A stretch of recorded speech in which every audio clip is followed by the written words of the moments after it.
Hello my lovely viewers, welcome back to my channel Anamika's variety কিচেনের নতুন রেসিপিতে আপনাদের সকলকে অনেক অনেক স্বাগত জানিয়ে আজকের রেসিপিটি শুরু করব।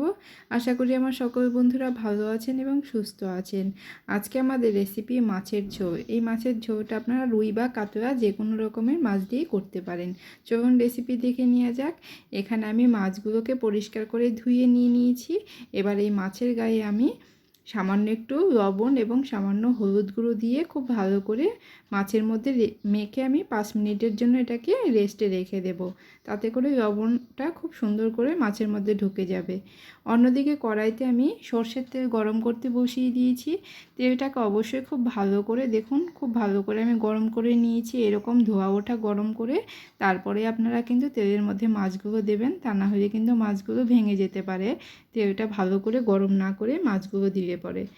আমার 5 থেকে 6 মিনিট টাইম লেগেছিল মাছগুলোকে উল্টে পাল্টে লাল লাল করে আমি ভেজে নিয়েছি। এবার মাছ ভাজা ওই তেলের মধ্যেই আমি এবার কেটে রাখা আলুগুলো ভেজে নেব। মাছের ঝোলটা আজকে আমরা আলু দিয়ে রান্না করব, আপনারা চাইলে এটা আলু ছাড়াও করতে পারেন।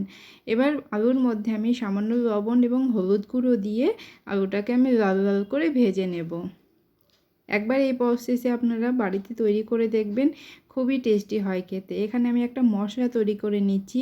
পেঁয়াজ, রসুন, আদা, কাঁচা লঙ্কা এবং টমেটো একসঙ্গে আমি পেস্ট করে নিয়েছি সব কিছু। এবার আমি দেখুন এদিকে আমার আলুটাও ভাজা হয়ে গেছে, ওইদিকে মশলাটা রেডি করতে করতে আলুটাও কিন্তু ভাজা হয়ে গেল। এবার আলু ভাজা ওই তেলের মধ্যে আমি এখানে গোটা গরম মশলা ফোড়নে দিয়ে দিলাম আর দিয়ে দিলাম গোটা জিরে। ফোড়নটা দিয়ে আমি 5 সেকেন্ড অপেক্ষা করেছি। ফোড়নটা ফুটে গেলে এখানে আমি একটা পেঁয়াজ কুচি করে কেটে নিয়েছিলাম, সেই পেঁয়াজ কুচিটা এখানে দিয়ে দিলাম। এবার পেঁয়াজ কুচিটাকে আমি 1-2 মিনিট মতো আমি এটাকে ভেজে নিয়েছি। হালকা করে একটু ভেজেছি, খুব কিন্তু কড়া করে পেঁয়াজ ভাজবেন না। এবার আমরা যে মশলাটা তৈরি করে রেখেছিলাম, আদা, রসুন, পেঁয়াজ, কাঁচা লঙ্কা এবং টমেটো একসাথে যে মশলাটা পেস্ট করলাম, সেই মশলাটা আমি এখানে দিয়ে দিলাম। এবার এই মশলাটা দিয়ে আমি এখানে স্বাদ মতো লবণটাও এখন দিয়ে দেব।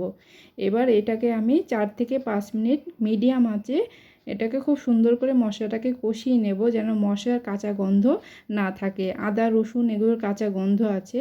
আমি 5 মিনিট নাড়াচাড়া করে খুব সুন্দর করে মশলাটাকে কষিয়ে নিয়েছি। দেখতেই পাচ্ছেন মশলা থেকে তেল ছেড়ে গিয়েছে। এবার আমি এখানে দিয়ে দিলাম জিরের গুঁড়ো আর দিয়ে দিলাম হলুদ গুঁড়ো এবং ভালো কালারের জন্য দিয়ে দিব কাশ্মীরি লঙ্কার গুঁড়ো। এই রান্নাটায় কিন্তু আমি ধনের গুঁড়ো ইউজ করিনি, তবে আপনারা যদি পছন্দ করেন ধনের গুঁড়োটাও দিতে পারেন। এবার আমি সামান্য পরিমাণ জল দিয়ে দিলাম। জল দিয়ে আমি আরও 3-4 মিনিট খুব ভালো করে কষিয়ে নিয়েছি মশলাকে।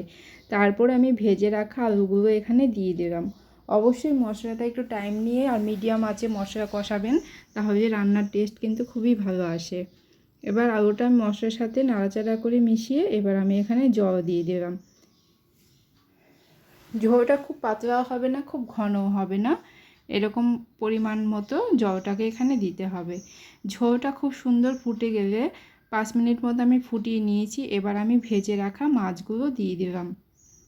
এরকমভাবে যেহেতু আমি পেঁয়াজ বাটাও দিয়েছি, পেঁয়াজ কুচিও দিয়েছি, তাই ঝোলটা কিন্তু একটু ঘন টাইপেরই হবে আর খুবই টেস্টি হয় খেতে এটা। দেখুন, আর পেঁয়াজ রসুন দিয়ে মাছ রান্না অনেকেই অনেক পছন্দ করেন। একবার এভাবে করে দেখবেন, খুবই ভালো লাগে খেতে। দেখতেই পাচ্ছেন ঝোলটা কিন্তু খুব বেশি পাতলা হয়নি, আবার খুব বেশি ঘনও হয়নি। আলুটা সেদ্ধ হলো কিনা দেখে নেব। আলুটা কিন্তু সেদ্ধ হয়ে গেছে। ঝোলটা কিন্তু আমাদের একদম লাস্টের দিকে। এবার আমি এখানে দিয়ে দেব গরম মশলা গুঁড়ো। গরম মশলাটা গুঁড়োটা দিয়ে আমি রান্নাটাকে শেষ করছি। এবার আমি সার্ভ করে দিচ্ছি। ভিডিওটাকে শেষ পর্যন্ত দেখার জন্য অসংখ্য ধন্যবাদ সবাইকে। দেখা হবে নতুন কোনো রেসিপির সাথে। সবাই ভালো থাকবেন, সুস্থ থাকবেন এবং অনামিকাস ভ্যারাইটি কিচেনের পাশে থাকবেন। যে সকল বন্ধুরা এখন আমার চ্যানেলটিকে সাবস্ক্রাইব করেননি, প্লিজ চ্যানেলটিকে সাবস্ক্রাইব করে দেবেন। আর রান্নাটা আজকে কেমন লাগলো অবশ্যই কমেন্ট করে জানাবেন। Thanks for watching. বাই।